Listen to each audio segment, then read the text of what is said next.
Hemos visto en las últimas semanas, Andrés, estas acciones del grupo Anonymous, los ataques contra el sitio del FBI, contra el sitio de Universal. ¿De qué estamos hablando? ¿Qué tipo de actores estamos viendo cuando nos encontramos con estas noticias? Bueno, seguimos viendo que un grupo de personas que hacen uso de las computadoras, que se ponen de acuerdo por medio del mismo Internet y que no están en un solo lado, están moviendo estas masas para poder llegar a realizar ataques que vulneren tanto la información como también la posibilidad de que estos actores que están a favor de ciertas leyes o que han demostrado un favoritismo hacia ciertos elementos se vean vulnerados, ¿no?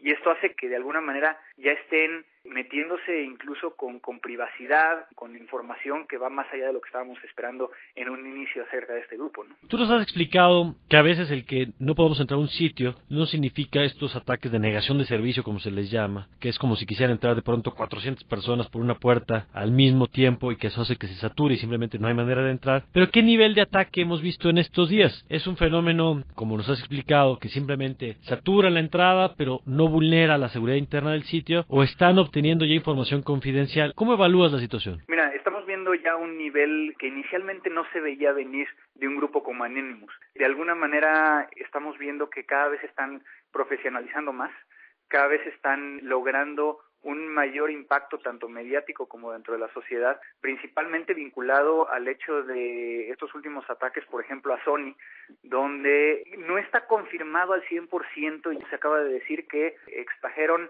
tanto películas como audios que tiene los derechos esta empresa y que los publicaron para que uno pueda llegar a descargarlos de forma gratuita a través de Internet.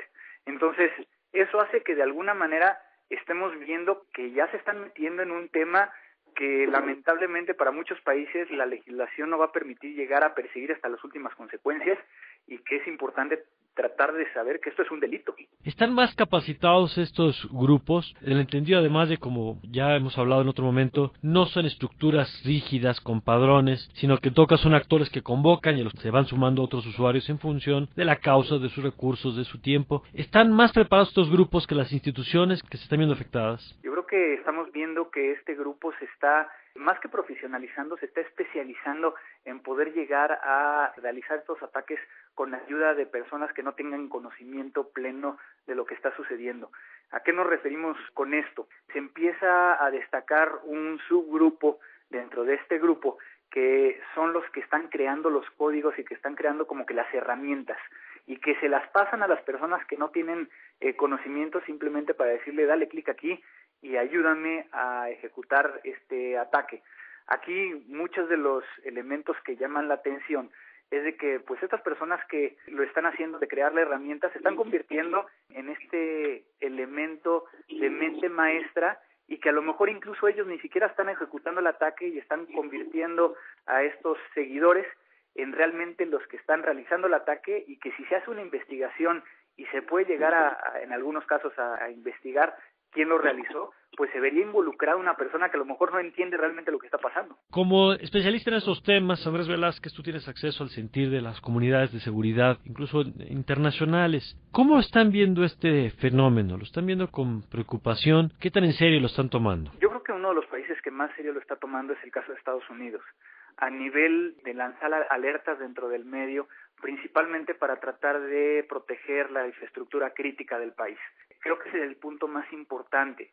Estados Unidos, como sabemos, ha utilizado el uso de Internet para poder llegar a controlar muchos de sus sistemas como es gas, agua e incluso algunas plantas nucleares se dice que tienen de alguna u otra manera acceso por medio de redes. Por otro lado, existen gobiernos que al no ser afectados directamente simplemente se hace a un lado y ven pasar y ven cómo se ven afectadas las entidades privadas, pero que al final del día hay que entender que existe un riesgo y que pues muchas veces se ve explotado ese riesgo a partir de estas cosas. Andrés, en tu opinión, esta especialización de la que nos hablas en la forma de actuar de estos colectivos, ¿qué tan exitoso están siendo? Porque en términos de propaganda, pues por supuesto que resulta muy interesante y revelador ver que sitios como el del FBI o el del Departamento de Justicia se ven afectados y a lo mejor no sabemos los alcances de la operación, pero en términos de percepción pues se les ve muy fuertes. ¿Qué está permitiendo el crecimiento de estos grupos? Yo creo que se está de alguna manera organizando. Y es algo que ya sucedió en algún momento, por ejemplo, con el malware, ¿no? Con lo que antes era llamado los virus, que ahora son conocidos como gusanos. Ese malware, este código malicioso que genera un daño. Creo que estamos empezando a ver que un grupo como Anonymous podría llegar a empezar a tener una estructura como el crimen organizado y empezar a hacerse de seguidores que poco a poco vayan engrosando las filas en diferentes países y que permita llegar a un nivel mayor. Y también el entender que esto es un reflejo de lo que está sucediendo a nivel legal y que necesitamos voltear a ver el tema de que necesitamos legislación, pero hay que definir claramente qué se puede legislar y qué no se puede legislar. Quizá algunos amigos del auditorio que nos están escuchando dirán, pues que si hablas así estás criminalizando la protesta, que es el derecho de los ciudadanos a una protesta legítima ante leyes que consideran que vulneran su privacidad, por ejemplo en el tema de Internet. ¿Dónde trazamos esta línea entre el activismo, la protesta que podría ser legítima, y estos actos que tú ya ves con un perfil distinto que podrían ser incluso un delito? Mira, yo creo que en el momento en que se violenta, en el momento en que se afecta a un tercero, en el momento en que se ve que no hay una garantía para alguno de los actores, en ese momento tenemos que hacer un alto y decir qué está pasando, ¿no? De alguna manera, las leyes que han estado saliendo, SOPA, PIPA, demás, tienen ciertos elementos que pues están afectando, que en la forma en cómo están redactadas no están buscando el fin último de poder llegar a controlar lo que está sucediendo en Internet de una manera que todos los actores estén en el mismo punto, ¿no? Yo creo que algo que a mí me llama mucho la atención es que para el tema particular de estas leyes, todos estamos de acuerdo en que estamos en desacuerdo, o la gran mayoría. Entonces, yo creo que el punto principal es poder llegar a tener los elementos necesarios para llegar a entender cuándo se está saliendo del control y se está afectando a un tercero, tener los elementos necesarios para poder llegar al dado caso a investigar y consignar, si es así el caso. Finalmente, Andrés, 2 puntos. ¿Qué consejo darías tú a las empresas mexicanas cuando vemos este tipo de ataques a sitios como el de Sony, al de Universal? Porque hoy vemos ataques a estas empresas, pero podríamos estar hablando pues de lo mismo en otros sectores muy distintos. Claro, y podría llegar a ser empresas grandes, chicas, medianas, gobiernos, ONGs, ese es el tema en el momento que estamos expuestos a Internet. Creo que en el momento en como personas, como dueños de una empresa, como estudiantes, como gobierno, entendamos claramente cómo hacer uso de la tecnología, creo que en ese momento va a haber un cambio muy importante. Para el gobierno mexicano, con este tema que se está discutiendo en las comunidades especializadas a nivel global, ¿alguna recomendación en materia de seguridad? Existen ya grupos en nuestro país que están empezando a seguir cada vez más de cerca estos elementos que obviamente muchas veces al verlo en la primera plana, no solo de nuestros medios en México, sino a todo el mundo, pues les empieza a decir, bueno, ¿qué está pasando y por qué está sucediendo esto?